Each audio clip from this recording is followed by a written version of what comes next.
여야 정당과 후보자들은 오늘 0시에 6.3 선거의 공식 선거운동이 개시되자마자 이 새벽부터 일제히 유권자 표심을 얻기 위한 총력전에 돌입했습니다. 최대 격전지로 꼽히는 서울에서는요, 민주당의 정원호, 국민의힘의 오세훈 후보 모두 이 노동 현장 체험을 하는 것으로 첫 일정을 시작했습니다. 네, 이 정원호 후보는 우체국, 오세훈 후보는 시장을 각각 첫 선거운동 장소로 택했습니다. 서울 광진구 동서울 우편 집중국을 찾은 정원호 후보는요, 민주당 정청래 대표와 일정을 함께했습니다. 정 후보는 소포 분류 작업을 체험을 하면서 새로운 서울의 미래를 배달하고 싶다라고 밝혔습니다. 오세훈 후보는 당 지도부를 동반하지 않고 서울 송파구 농수산물시장을 찾았는데요. 상인들과 배추를 트럭에 싣는 작업을 함께한 오 후보는요, 서울의 경제를 깨우겠다라는 의미로 늦은 밤에도 바쁘게 일하는 시장을 첫 일정으로 선택했다고 했습니다. 모습 보시겠습니다.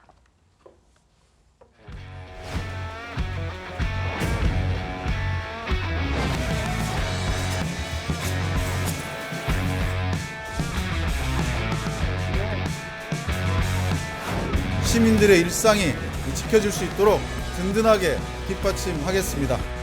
열심히 뛰어서 서울의 미래를, 밝은 미래를 열어가도록 하겠습니다.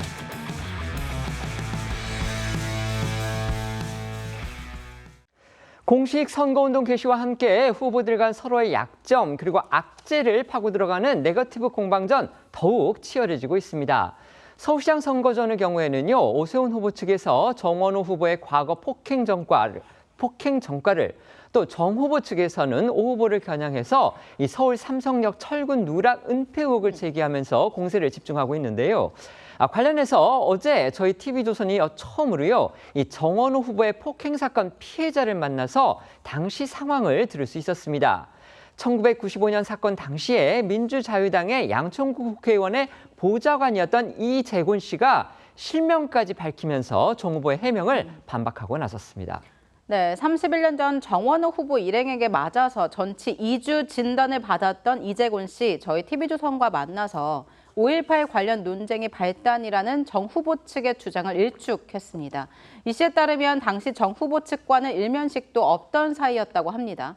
때문에 합석을 해서 그런 정치 관련 얘기를 나눌 만한 관계 그리고 상황도 아니었다 이런 주장인데요.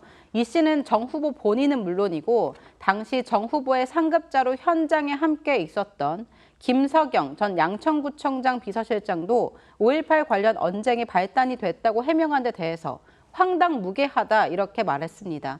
이 씨 설명에 따르면 당시 본인은 정 후보 측의 술자리에서 벌어진 소란을 말리려다가 휘말렸고 결국 폭행까지 당했다는 겁니다.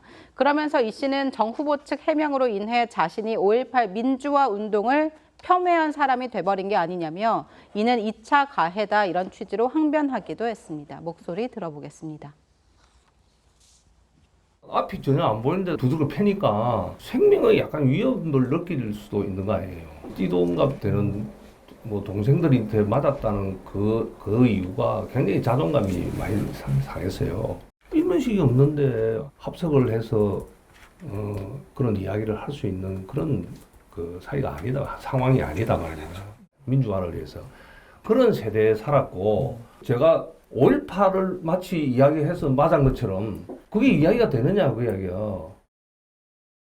그러니까 피해자가 주장하는 폭행 당시 상황은요, 지금까지 정원호 후보 측에서 했던 해명과는 큰 차이가 있는 겁니다. 네, 정 후보 측에서는 판결문에 정치관계 이야기 등을 나누다가 서로 정파가 다른 관계로 언성이 높아졌다고 기재돼 있는 점을 근거로 국민의힘 김재섭 의원이 공개한 과거 양천구의회 속기록 속 술집 여종업원 외박 요구 의혹은 일방적 주장이라고 반박해왔는데요. 저희 TV조선 보도 후에도 정 후보는 같은 입장 고수하고 있습니다.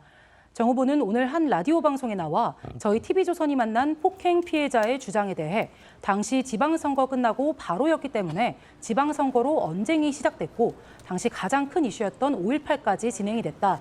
이렇게 얘기를 하면서 재차 5.18 언쟁이 폭행 사건의 발단이 됐다고 했습니다. 다만 합석 과정을 묻는 질문엔 판결문에 자연스럽게 합석이 됐다고 나와 있다면서 오래된 일이라 그 과정 자체는 기억나지 않는다는 취지로 답했고요. 또 구의회 기속 기록에서 언급된 외박 요구 의혹과 관련해서는 여성 관련 얘기는 일절 없었다고 강조했습니다. 들어보시죠.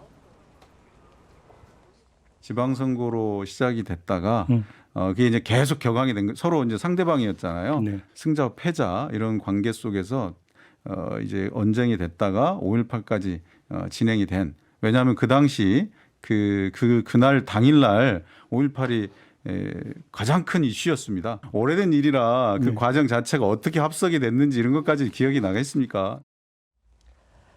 삼성역 철근 누락을 고리로 한 정원호, 오세훈 두 캠프 간의 공방도 격해지고 있습니다. 정 후보는 오늘 공식 선거운동의 첫날 일정 중에 하나로요, 이 삼성역 공사 현장을 다시 방문하겠다 이렇게 예고한 상태입니다. 요새 첫날부터 오 후보의 책임론을 부각시키려는 의도로 보입니다.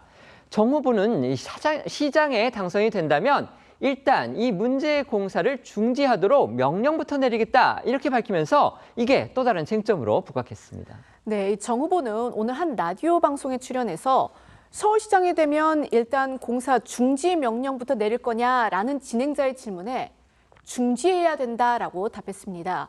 이 공사가 좀 늦어지더라도 안전이 중요하다라는 취지였는데요. 그러면서 왜 오세훈 시장 임기 때만 대형 사고들이 일어나는지에 대한 반추가 필요하다라며 이 공세 수위를 높였습니다. 그러자 오세훈 후보는 즉각 이 SNS를 통해서 정 후보가 멈춰버린 서울, 암흑에 잃어버린 10년을 예고하고 있다라며 이 박원순 시즌2 후보답다고 맞받았습니다. 네, 오 후보는 집중호우 피해로부터 서울을 지켜줄 대심도 터널은 박원순 전 시장의 고집과 오기 때문에 10년이나 건설이 늦어져서 혈세 5,648억 원이 낭비됐다면서 오 후보가 이전 서울시장 시절 추진했지만 후임자인 박 전 시장이 중단시켰던 동대문 디자인 플라자와 세빛 둥둥섬 등의 사업 사례들을 거론했습니다.